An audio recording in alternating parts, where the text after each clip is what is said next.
हार के सीना हृदय में श्री राम को दिखलाया, यूं ही नहीं बजरंगी हनुमान कहलाया। जय बजरंग बली। भक्तों, ऐसा कौन है जो धन नहीं चाहता? कौन नहीं चाहता कि वह दुनिया का सबसे अमीर व्यक्ति बने? क्या आप जानते हैं कि ब्रह्मांड में एक ऐसा दिव्य मंत्र है जो हजारों वर्षों से आर्थिक समस्याओं को दूर कर धन संपत्ति की वर्षा कर सकता है। यह मंत्र स्वयं महर्षि अगस्त्य ने राजा विभीषण को दिया था, जिससे लंका में धन की वर्षा होने लगी। महर्षि अगस्त्य ने यह गुप्त मंत्र बताया था, जिसके जाप से धन की वृद्धि, व्यापार में उन्नति और हर प्रकार की आर्थिक बाधा दूर हो सकती है। यदि आप भी इस मंत्र का श्रद्धा और विधि विधान से जाप करें तो हनुमान जी की कृपा से आपके जीवन में धन समृद्धि का प्रवाह होने लगेगा। अगर आप इस मंत्र का जाप नहीं कर सकते हैं तो इसे सुनने मात्र पर भी आपको हनुमान जी की कृपा प्राप्त होगी और हनुमान जी आपको मन चाहे धन की प्राप्ति देंगे, क्योंकि यह मंत्र इतना शक्तिशाली है कि इसे सुनते ही हनुमान जी शीघ्र प्रसन्न होते हैं और अपने भक्तों को इच्छित वरदान प्रदान करते हैं। तो भक्तों, देर न करें और हनुमान जी के चरणों में अपने नाम की हाजिरी लगाकर अपनी उपस्थिति दर्ज कराएं। और यदि अभी तक आपने हमारे वीडियो को लाइक नहीं किया है और हमारे चैनल को सब्सक्राइब नहीं किया है तो कृपया अवश्य कर लें। चलिए मंत्र की शुरुआत करते हैं।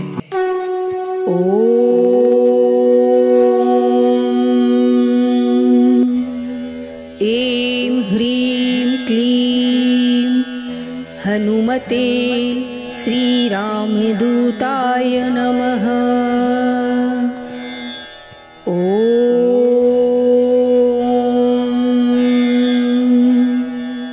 ऐं ह्रीं क्लीं हनुमते श्री रामदूताय नमः।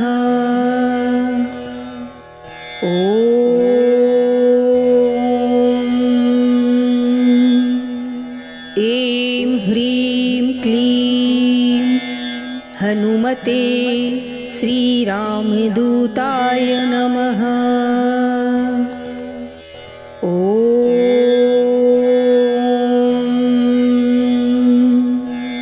ऐं ह्रीं क्लीं हनुमते श्री रामदूताय नमः।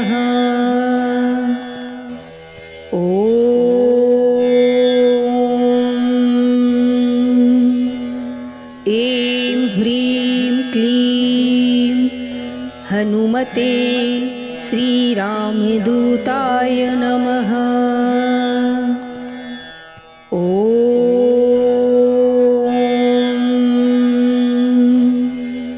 ऐं ह्रीं क्लीं हनुमते श्री रामदूताय नमः।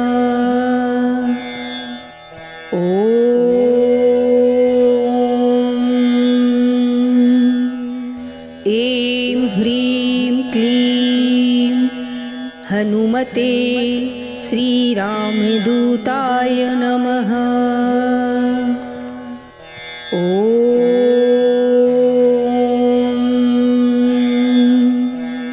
ऐं ह्रीं क्लीं हनुमते श्री रामदूताय नमः।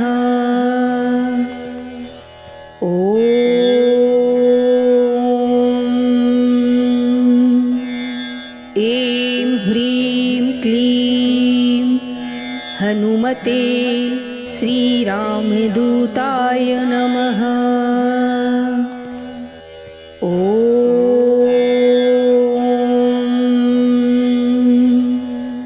ऐं ह्रीं क्लीं हनुमते श्री रामदूताय नमः।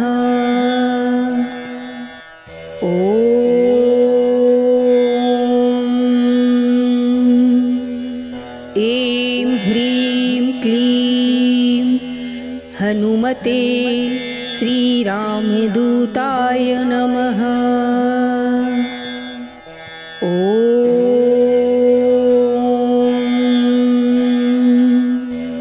ऐं ह्रीं क्लीं हनुमते श्रीरामदूताय नमः।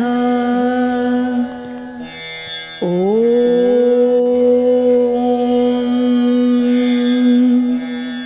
ऐं ह्रीं क्लीं हनुमते श्रीरामदूताय नमः। ॐ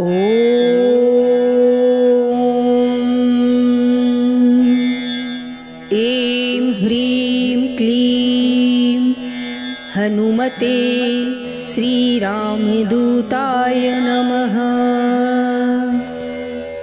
ॐ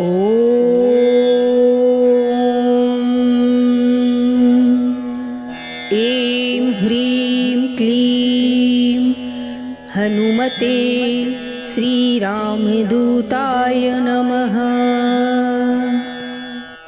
ॐ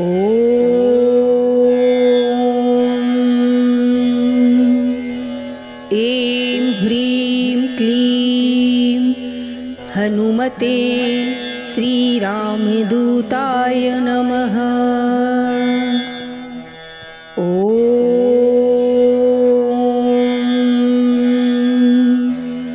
ऐं ह्रीं क्लीं हनुमते श्रीरामदूताय नमः।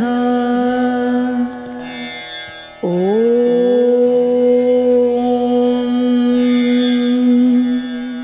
ऐं ह्रीं क्लीं हनुमते श्रीरामदूताय नमः। ॐ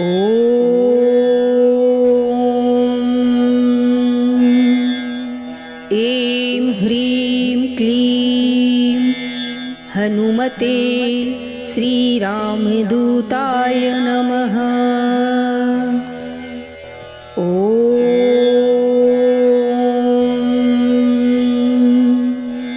ऐं ह्रीं क्लीं हनुमते श्रीरामदूताय नमः। ॐ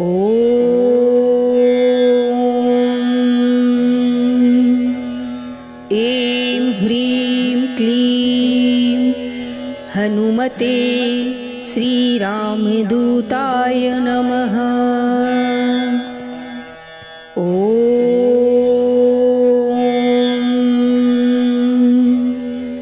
ऐं ह्रीं क्लीं हनुमते श्रीरामदूताय नमः।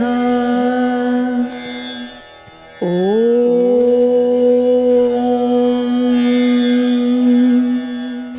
ऐं ह्रीं क्लीं हनुमते श्रीरामदूताय नमः।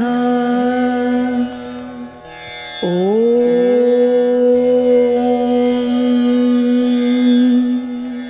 ऐं ह्रीं क्लीं हनुमते श्रीरामदूताय नमः। ॐ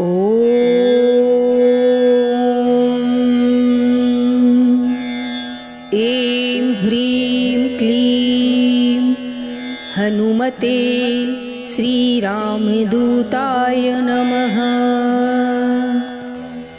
ॐ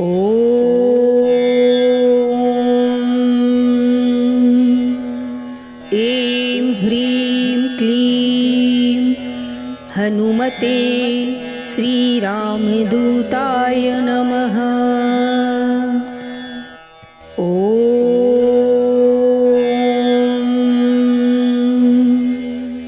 ऐं ह्रीं क्लीं हनुमते श्रीरामदूताय नमः। ॐ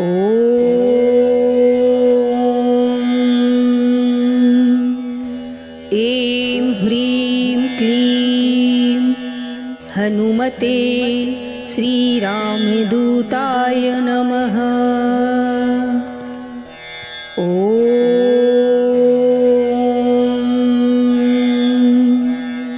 ऐं ह्रीं क्लीं हनुमते श्रीरामदूताय नमः। ऐं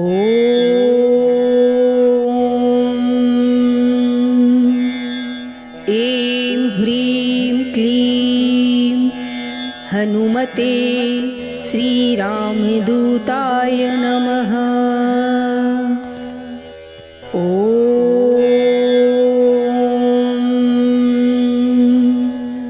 ऐं ह्रीं क्लीं हनुमते श्रीरामदूताय नमः।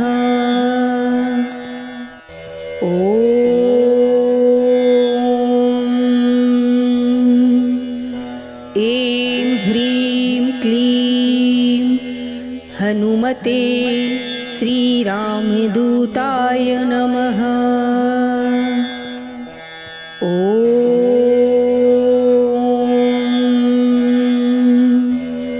ऐं ह्रीं क्लीं हनुमते श्रीरामदूताय नमः।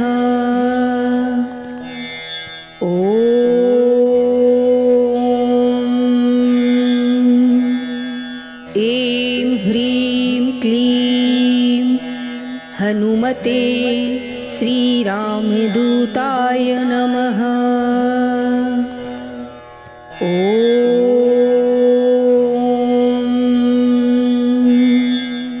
ऐं ह्रीं क्लीं हनुमते श्रीरामदूताय नमः।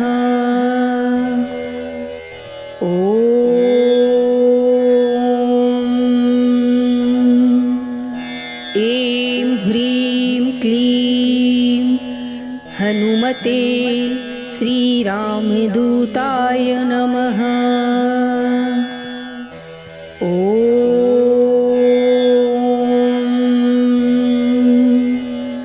ऐं ह्रीं क्लीं हनुमते श्रीरामदूताय नमः।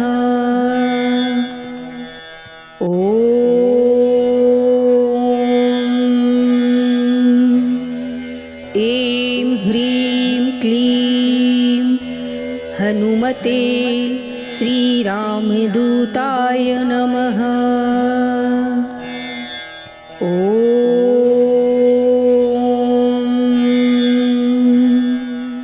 ऐं ह्रीं क्लीं हनुमते श्रीरामदूताय नमः।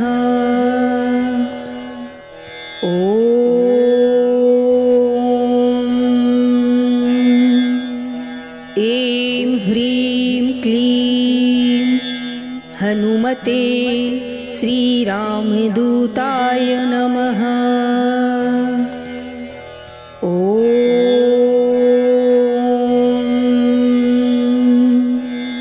ऐं ह्रीं क्लीं हनुमते श्रीरामदूताय नमः।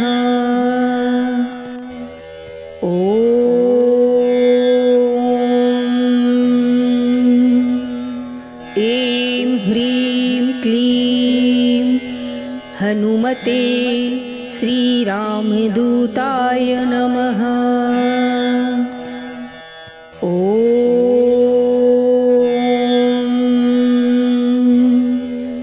ऐं ह्रीं क्लीं हनुमते श्रीरामदूताय नमः।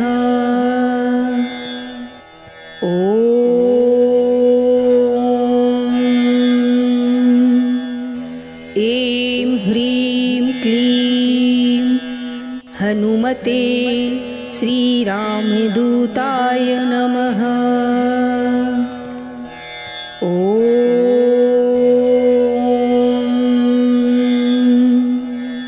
ऐं ह्रीं क्लीं हनुमते श्रीरामदूताय नमः।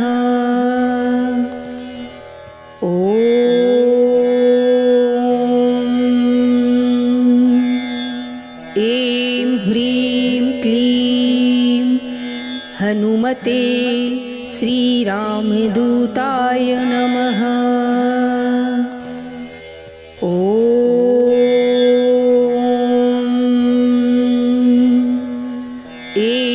ह्रीं क्लीं हनुमते श्रीरामदूताय नमः। ॐ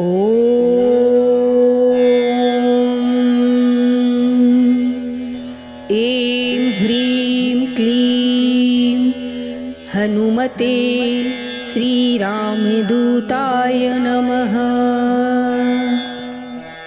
ॐ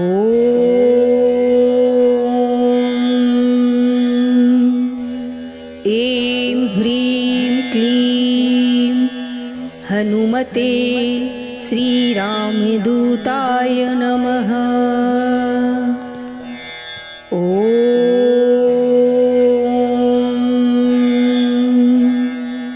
ऐं ह्रीं क्लीं हनुमते श्रीरामदूताय नमः।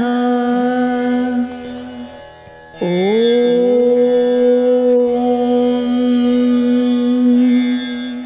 ऐं ह्रीं क्लीं हनुमते श्रीरामदूताय नमः। ॐ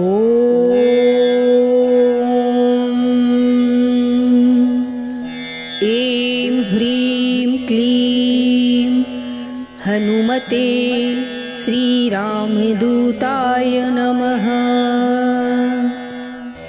ॐ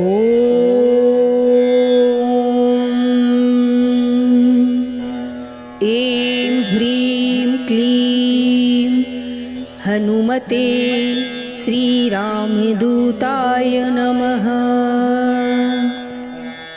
ॐ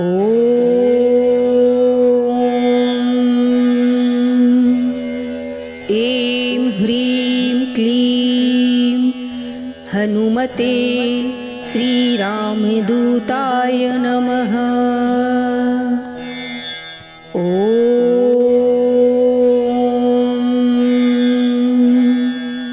ऐं ह्रीं क्लीं हनुमते श्रीरामदूताय नमः। ॐ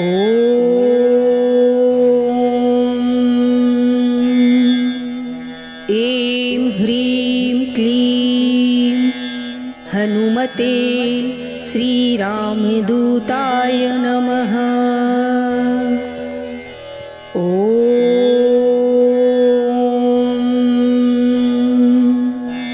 ऐं ह्रीं क्लीं हनुमते श्रीरामदूताय नमः। ॐ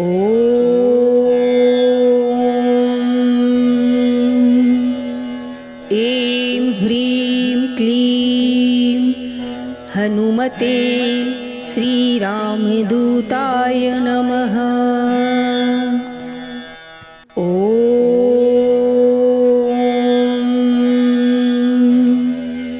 ऐं ह्रीं क्लीं हनुमते श्रीरामदूताय नमः। ॐ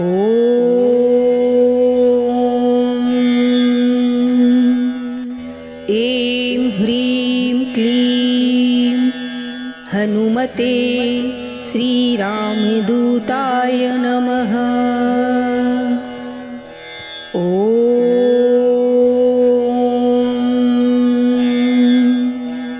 ऐं ह्रीं क्लीं हनुमते श्रीरामदूताय नमः। ॐ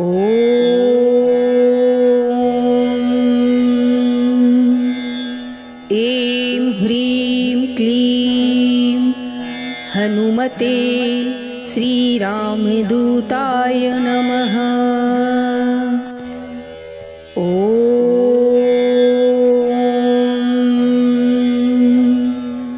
ऐं ह्रीं क्लीं हनुमते श्रीरामदूताय नमः।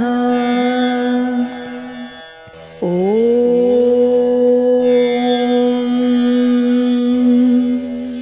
ऐं ह्रीं क्लीं हनुमते श्रीरामदूताय नमः।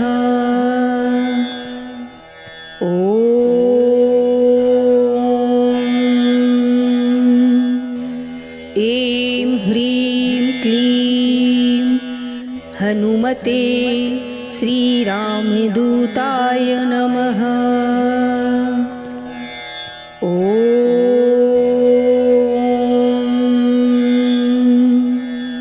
ऐं ह्रीं क्लीं हनुमते श्रीरामदूताय नमः।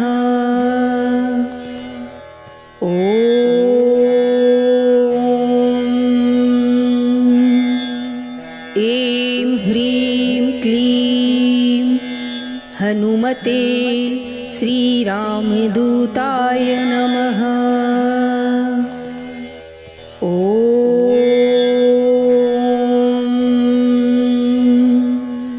ऐं ह्रीं क्लीं हनुमते श्रीरामदूताय नमः।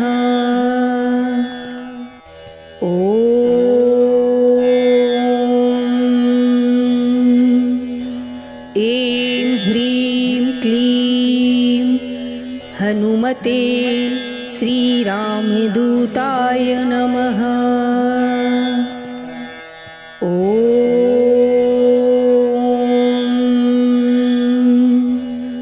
ऐं ह्रीं क्लीं हनुमते श्रीरामदूताय नमः।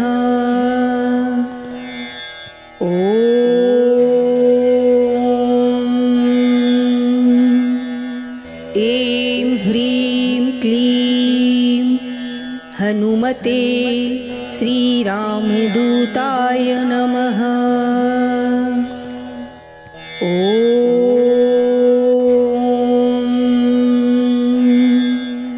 ऐं ह्रीं क्लीं हनुमते श्रीरामदूताय नमः।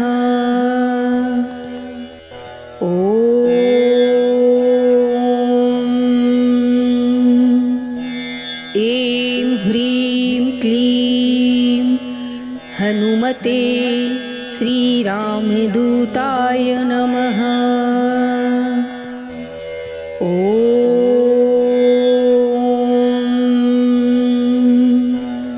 ऐं ह्रीं क्लीं हनुमते श्रीरामदूताय नमः।